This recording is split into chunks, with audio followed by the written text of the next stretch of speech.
part of this community. People are going to think of you as a Mizzou guy. Yeah. You know, just looking back at that, how's that?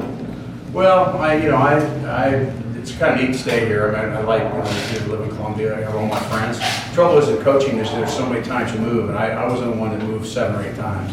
But then you meet new friends and so on and so forth. And at the end of the day, friends are family and friends are what it's all about. And so, for me to want to stay around here and be a part of that, be a part of Mizzou, and I stay back away though. I'm let Coach Drink who does his magic like he does. So, but at the end of the day, yeah, those are all, you're still a part of it in a lot of ways. Is there a part of this process that makes you part like contemporary with Coach James and some of the players you coach, like you did back in Washington, that's cool about this process? Yeah, it's kind of interesting. I had one of my college buddies win a championship when I was in high school, and championship when I was in college, and they're all over. They're going crazy. But in college, it's really interesting because Don James is a member of the Hall of Fame. Gary Pinkel was on our championship team, and he's part of, he's on the Hall of Fame. And a guy named Nick Saban, they might let him in. He's on the Hall of Fame. There's a guy named Jack Lambert, he's in the NFL Hall of Fame. And this guy tweets, one of our team members talks about all this and how how this is. I'm going to call Carol James this afternoon, and Coach James passed away, and just kind of talk to her about that. And he was such an impact on my life. But it's huge in my little world. It's huge. You've mentioned kind of the emotions of getting to college football, and when you just kind of have you found yourself kind of reflecting at all, like when you open up that package and just kind of getting all these messages and things like that, where you find yourself kind of reflecting on about your time in Mizzou? Well, I just the ups and downs in any football, and that's just the way it is, the ups and downs. But you can't deny the things we did. We inherited a program that had a lot of issues and problems over the years, and that all is part of it. And simply what you do is you start page one. And I always tell the players that I see that were my first few years that stayed with us, instead of half of them that not half of a good portion left and quit, because they just didn't want to be part of it. And I always praise those guys because they were a big part of us eventually going and winning and building. So, all different levels. I think our program, I certainly believe in what we're doing. I believe we can win anywhere we go. Again, my gift is that I'm probably not very good at anything, but I'm very good at people and uniting people, and I'm a bit organized because of Coach James. Gary, part of your story is the loyalty that you had to Missouri, and before that, Toledo. You mentioned you didn't move around a lot. How important was that to your success and your assistant coaches staying with you so long? Yeah, that was really great. And it's funny when you're losing, all of a sudden, they got this, the MAC coaches, the American Conference coaches, call them the MAC coaches. He said, well, he's not going to win because he's got MAC coaches. So I kept hearing that over and over. But I learned real quick after my second 2 years, I never read anything anybody ever wrote about me. I focused on doing my job. But it's it's to have a staff that believes in you, and they certainly believe. I think we operationally ran things in a very disciplined, organized way. And it was also always about showing our players that you care. If you show them that you care, even if we're going through tough times, eventually they're going to trust you. And when you get that going, great things happen. And that's what we did within the staff. We did things. I think Nick does it. He gives Coach James a lot of praise too. But you have Nick loses 4 coaches a year. Most coaches, when they lose those kind of years, and for professional advancement, most coaches, when they do that, they end up they end up having lots of troubles and stuff. And at the end of the day, our coaches stuck with our program, passed those things on, and ended up being really successful. And the Knicks guys, just, you go in, he's gone. You go in, you gotta be your personality. This is how you teach, this is how you coach. It's just, they have standards of what they do. They don't have just guys doing their own thing. And that's why it doesn't matter if guys leave, he just keeps winning. So that's Don James, that's our background, and that had a lot to do with being successful.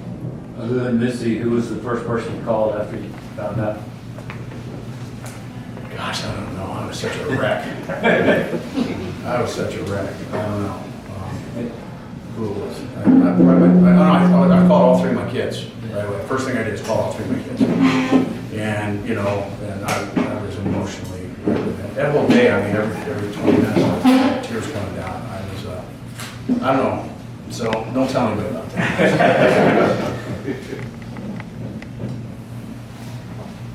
Here, when you retired, did you, at the time, ever think that things like this may not happen? Not that you left early, it was 25 years of head coaching experience, but was that ever on your mind, things like that, accolades and things like that when you stepped away? Not really, but I think, anybody would want to be in the Hall of Fame in any profession that you have, right? And you'd like to be, because you want to be respected. They respect what you did, what you're a part of. And, I was always interested in, making sure that I might, some things you get in, like you got Missouri Sports Hall of Fame, I've got an Mid-American Conference Hall of Fame and all that kind of stuff. But I just didn't think my story was a lot of the guys win more championships than we did. Like I talked to you before about this, but it wasn't because I didn't believe in me or myself. I first of all, I don't spend a lot of time thinking about it. I don't wake up every day going, oh gosh, I want to be in the Hall of Fame. Actually, I wouldn't even think about it at all in terms of that. That's what it was. I just didn't really think I was going to get in, so I didn't pay attention until all of a sudden the box is there. So, pretty interesting. You ever been to the Hall of Fame? I was in the Hall of Fame when it was in South Bend. Okay. But that's there, and I believe it's in Atlanta now, right? Yeah. So we'll probably end up going there. Well, University of Toledo in '95. We played University of Nevada. It was the first overtime game. They used the first one before they started the next season. We had the first overtime game in the history of college football. And guess what? We won. So I remember that. And my kids said they thought it was like the NFL, so we decided to go on defense. Dad, those people were calling you names that I never even knew their names existed. But so we're in the Hall of Fame for that too. So The original drum from the Missouri-Kansas rivalry is in there too. oh, it is? Yeah. There's a big picture of Chase. I don't know.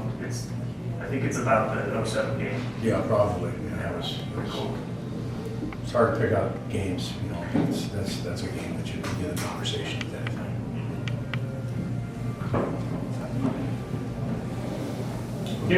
When you reflect at the time you're in it and you can't think about it, but the conference switch and the success you guys had almost right away, does that resonate more now? Is it more impressive looking back on than maybe you realized at the time? I think that's probably why I got in. I think we're in the Big 12, they're a good conference, no question about that. Everybody goes, well, we're going to the SEC now. Let's see how good they really are.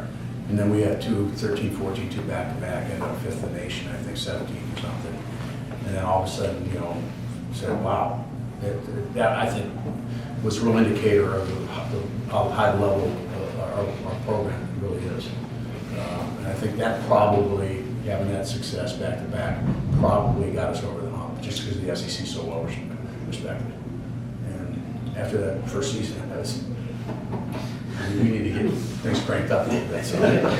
I mean, along those lines, like, that move doesn't happen without what your football program had done. I mean, have you thought about that? I mean, the SEC's not inviting 4-8 Missouri. Yeah, I mean, I probably agree with that. They didn't, and I think that had a big to do with us being invited. And I feel that's a great honor. I feel great about it. But it's a heck of a league. Oh my gosh, it is. And Lincoln Riley decided he's going to go to Southern Cal. I said, that's the smartest guy I've ever seen. That's incredible. But I think that us, that how we. I got calls and letters and notes from all these guys in the Big 12 when we win those championships because it made them look better. So at the end of the day, but I think that was a difference maker in getting over the hump, and that people were accepting us and saying that we were in a good program. Our graduation rate was very high. We cared about our players. The thing for me is I can show you my phone. These players, all these players are sending me things and take me with thanks, coach, you changed my life. I mean, I just see this, it's just emotionally become a wreck just looking at it. But that's one of the great things about our profession, the relationship with players. And certainly I've heard from most all my coaches too, so that's been good too. You got 11 months, I think 11 months to plan for when you actually head down and are inducted. Do you have any idea of how you want to spend that weekend or that time when you actually? Well, I'll play some blackjack. No, I'm kidding. There's concerts. I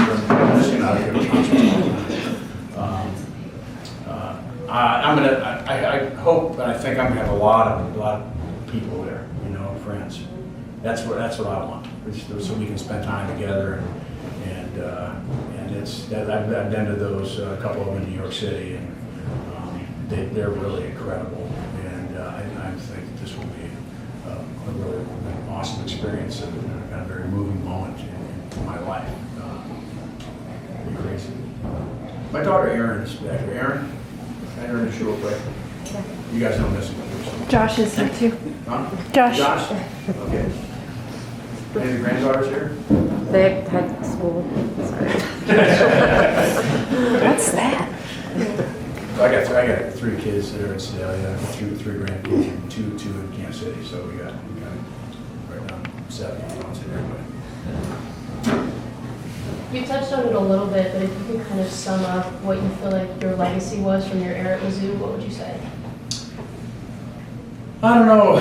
I think you got to get the whole picture. I think we built a program, a high-level program. We were right at the fringe. If we win one game, then we're in the championship game. It happened several times. If I coached better, that would have happened. But we earned respect nationally. People respected us. And like I'm at the national convention, national speaker, you're just there. You respect when people, build a program that's successful, and we got a lot of accolades for that. That's at the end of the day, I don't want to say at a place like Missouri, because at the end of the day, Missouri was high level as most every team in the country at that time, and so that's where the line is. You can be there, you can get there. We've done it, and so that's probably a very important part of that. Did it make you like the Major League Baseball Hall of Fame? Do you have to pick which visor you want? I probably use a GP mate. No, it was used to be the Waldorf Astoria. That's where I was at, several of them, and certainly, it was. It's a really neat, grand night. But to me, it's just having friends and family there. I hope I have to buy tons of tickets, and I think. They're on motivation because they've got to be in Las Vegas anyways. And real quick, I mentioned about my staff, players, and support people. And just again, I want to say this again, and we'll move on here. But in the football program, you got 115 players in your team. To maintain camaraderie, to maintain the team aspect, maintain of teaching kids to be trusting each other, and it just says that you can't go out and just blow a whistle and say, let's go. It's not, you can't work like that. And that's basically what we did and what we were about. We built that team atmosphere. And we built, trust. And when you build trust, like I said before, it's, you can do anything. But all the people around me have been remarkable, my coaches and everybody, and I can't mention that enough. That's been so very important. I should have been Bob Stahl, former head football coach here, Robert Stahl. Bob was on our staff when I was a freshman or sophomore at Kent State. He walked in with Don James. He was on staff, so great coach, great guy, good friend. Gary, how did you achieve that balance? I remember when you came in, there was a lot of stuff that needed to change, but there was traditions you needed to embrace, and I remember you immediately acknowledging, hey, look, we're going to play Kansas every year. That's important. Mm-hmm. How did you achieve that balance to build what you built, and what needed to change, but what needed to... Well, probably a lot of things changed, and it was dramatically different for everybody. You know, Kansas, obviously that was hugely important. We figured that out right away.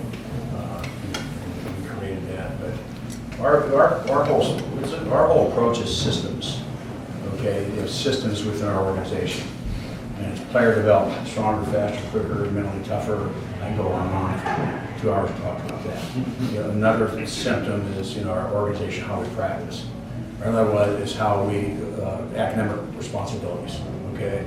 And I go on and on with all these different systems in place, and it's my job to make sure daily, as I'm watching all these things happen, that we correct things and we praise things. We correct things and praise things every day. That's what I did, okay? It wasn't just, oh, let's feel good about ourselves. You know, that wasn't how you build it. And at the end of the day, that's what we did, and it worked at Toledo, and, you know, worked at Kent State University, and worked at the University of Washington. And that's at the end of the day, how it works. And I think the development, and, you know, getting players on board in terms of their seniors and first, and getting them, you know, where they're walking around, they're like assistant coaches, because they're all part of the team and how we are and how we're about. And that sounds probably very simple to you, but that is really hard to do. At the end of the day, turn these teams, especially now with all the things going on. It's crazy now with the NIL, you know, portal and all those other things. But it's you plug it in and you go. That's kind of what we did. I forget, was it Coach James or your dad that you got the fix-it phrase? That was my dad. Yeah. That was my dad. I was at Toledo and we didn't play very well, and that was so. Got up the next morning, and I just, you know, I'd go in and do a TV show at 7 o'clock in the morning, and I got up, and he was up at the time, and I felt just absolutely awful. And I started walking out to the car, and he goes, "Hey, Gary," and I said, "Yeah," and he said, "Go fix it." I didn't want to hear that. I didn't want to hear that at all, but I'll never ever forget it. Because all of a sudden, instead of feeling sorry for myself, frustration, anxiety, it was get going, man. Giddy up, get going. And that's the story about my father. So my father's a few words, but that was funny how things like that has impact on all of us, you know. Anything more of that? Is that good? Appreciate it. Yeah, we'll get Coach on the team. Thank you all being here. Thank you very much. He's got this thing with like porn party.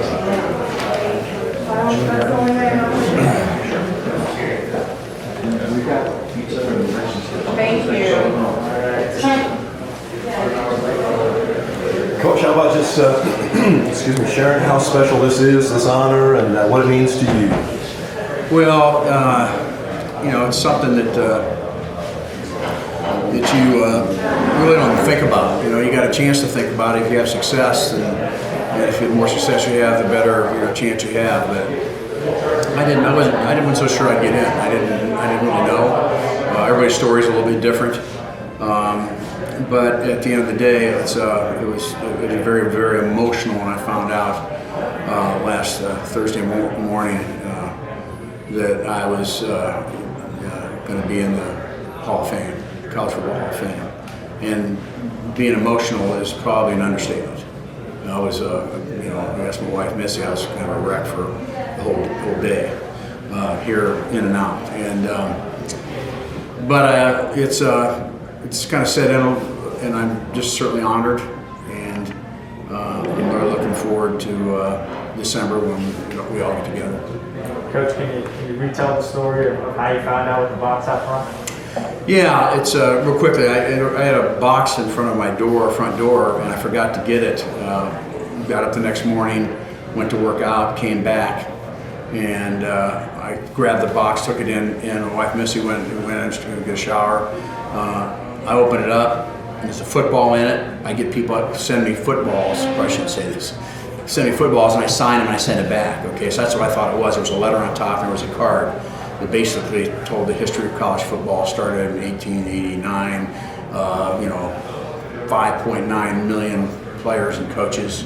There's so many that are players that are in the College Football Hall of Fame, and I'm looking at this College Football Hall of Fame. How many coaches are in the College Football Hall of Fame? And all of a sudden, I'm kind of thinking, what is? And then at the very bottom, it said, welcome. You're like part of the family. And I just broke down. I mean, I broke down. I couldn't believe it. And then I was wondering if it was really true. I thought for a brief moment, if one of my buddies did this to me, I'm going to blow up their car. But at the end of the day, I run into the shower. My wife's in there, and she was scared because she thought something happened. Something bad. And I said, read this. I showed her the card, like this, and I'm crying. And she goes, ah! She started screaming. It was really touching. And I hear that's that's not their first rodeo, obviously, but that's how they do it. The AD from Toledo, AD here in Missouri, both schools knew when that was delivered, and they wait 24 hours and they get a hold of you. It was remarkably emotional, and I'll never ever forget it. And honestly, periodically that whole day and the next day, I was in the corner sniffling a little bit. I have to say this though, one of the great things about football. It's the greatest team sport of any sport that's out there. You got guys that weigh 170 pounds playing. You got guys that weigh 370 pounds, and you guys got 6'6", and you got guys 5'3". And at the end of the day, it's the greatest team sport ever. And this is all about the people that I've been surrounded with. I've been surrounded by great people my entire life, and I've said that often to people. It's been a blessing. And to that point, you get a bunch of great coaches, and you get a bunch of great players. Kids committed, want to be part of a team atmosphere, want to win at a high level, make the sacrifices, want to still be a good student as you're doing all this stuff. And that's, you bring it back, and when I'm looking at that football in front of me, there's a lot of people have to do with Gary Pinkel winning this award. I know you're not a huge look back guy, but when you do look back on kind of the full body of work, are there benchmarks along the way where you say this is what led to this, which led to that, which culminates in something like this? Well, I think the high level winning. I think at the end of the day, those first 4 years, winning, losing.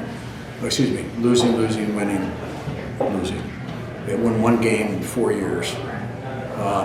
Not very good. Then we started winning. Then we, 7 and 8, fourth or 15th in the nation, both of us back then. 10, we tie for it. And then we go to the SEC, and the SEC says, okay, here we're going. You're going in the big league. And then we win 2 back-to-back divisional championships, and we're a game away from playing the national championship.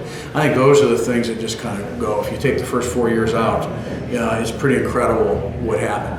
But those first 4 years are so important, and I tell those players that were a part of that, they were so important for what the future became.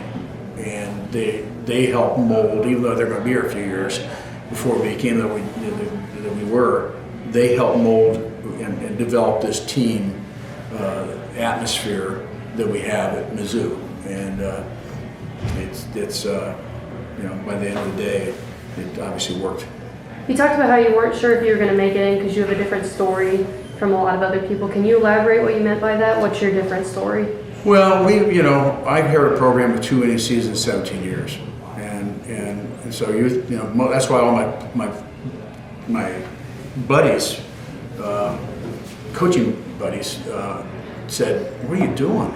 We just were 10-1, just beat Penn State, and they won championship year after we left. I wouldn't have come here without Mike Alden, and I knew Mike a little bit. He was Arizona State and that part of that, but just to say hi. But at the end of the day, I would never have come here without Mike Alden. And I remember talking to Mike. It's kind of funny. You look back at this. You're talking to Mike about. I said right before I said committed to him. I said there's going to be a time when I'm going to need you. There's going to be a time when I'm going to need you.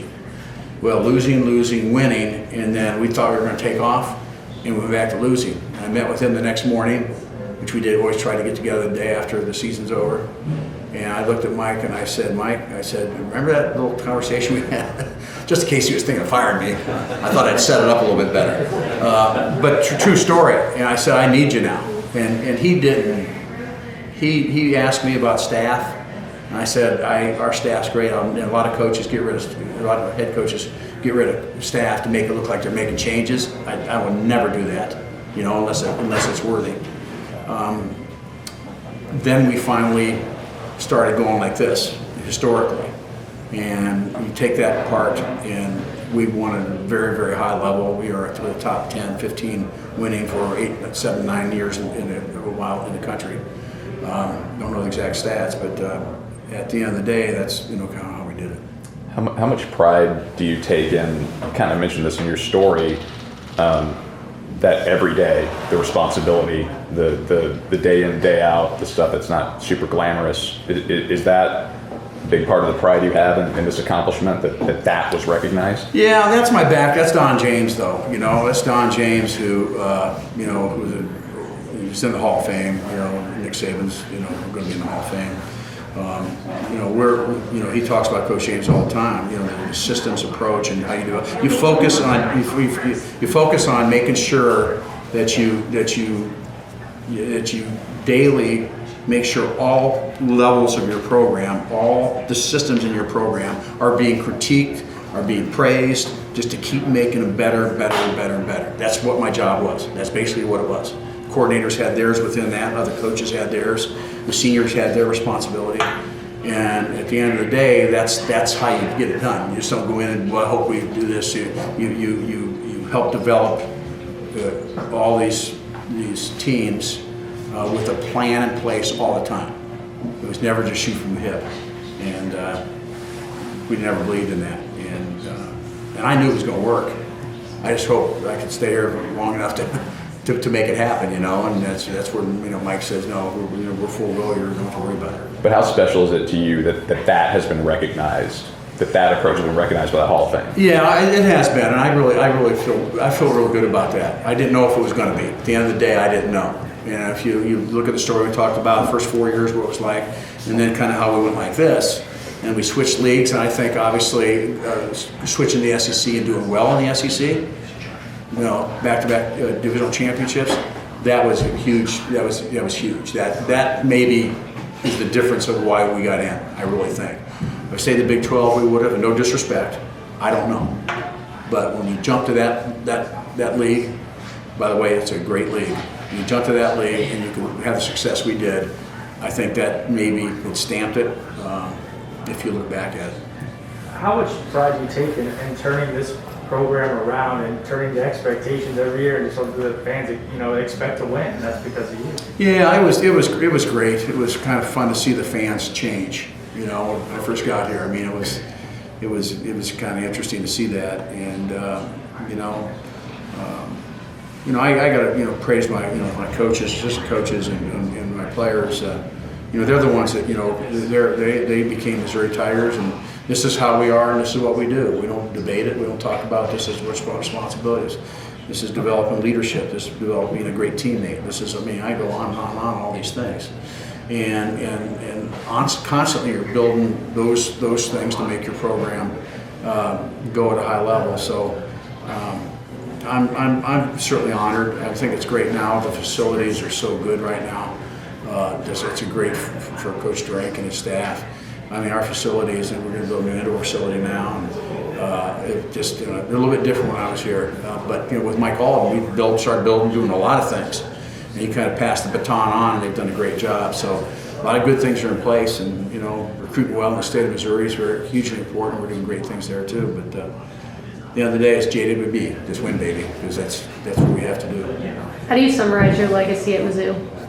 I'm not good to talk about myself. I'm not good. I just want to be respected for building a high level Power 5 football program. That we did it as good as most anybody, and I feel very, very everybody, coaches, players, everybody. That's what I feel best about, and my players would tell you, they used to say, talk about the family atmosphere all the time. I had recruits telling me what my players told them, which is interesting, and that doesn't happen all the time. But at the end of the day, recruiting is hugely important, and that's kind of you got to have good players to win. It's amazing how better you coach when you got good players. How do you feel Amazing how that works. How do you feel like you cultivated that family atmosphere? I think doing a lot of things, developing the trust of your players. We started a thing probably, I'm going to say 2000, I'm not sure exactly when it was, 2010 or 11. And what we would do is we would split our team up. I'd have 9 players at my house. All the coaches would have 9, 10, 10, the whole team up. And then what we did was we would grab, I would stand up and say, I'm Gary Pinkel. I grew up in Akron, Ohio. I tell my story for 2 minutes. My brother and sister had a disease called hereditary spastic paraplegia, and they were in wheelchairs and they were 15. And try to tell them about our program. I had a great mom and dad, loved me and everything else like that. But then the next guy goes up and says, guy goes up and said, well, I've never had a father in my home. My uncle takes care of me a little bit. And our players got a chance to see all the backgrounds of all the players. And that really did this. That did this. And that was huge. And so we did it a couple times a year, switch people up. When you understand the players and the things they had to go through, you had much more respect. And you know what? You had much more want to reach in and help and understand that guy's got some problems, but we're going to help him because so on and so forth. But that's something that was huge, and we did it from that point on every year, a couple times a year. How did that translate to the on-the-field product? Well, that's my point is that, there's this trust comes up, and it just, all of a sudden, instead of just being a teammate, it's almost like your brother. You know all about what he's been through. And you also sometimes look at yourself, I was like the luckiest guy in the world, take that approach. So there's not magic winning, there's nothing magic in winning. You gotta do things right all the time, every day. Like I said, every day. And, we did a lot of good things. Coach, when you think back to your time at Kent State, looking back, for me it seems crazy. You and Nick Saban together on a football team together to see, what you guys have made yourselves into. What do you think about it? Well, I remember Nick and I, we're in graduate school, and we're watching the freshmen study table in the library. To make sure they aren't messing around and everything like that. It was a little bit different than it is right now, but we watched that. So I remember us talking, and he's going, well, and Nick's saying, I think I might try to give this a shot. I'm thinking, yeah, I might too. I swear there was a conversation. Coach James had a huge influence on us. He had a huge influence on Nick. But at the end of the day, I don't know if I'd be coaching college football if Don James wouldn't have come there. At the end of the day. And I'd give anything to have him walk through that door, so I'd give him a hug. So here again. Thanks, Coach. Thank you, guys. I appreciate it. Thank you. Thank you.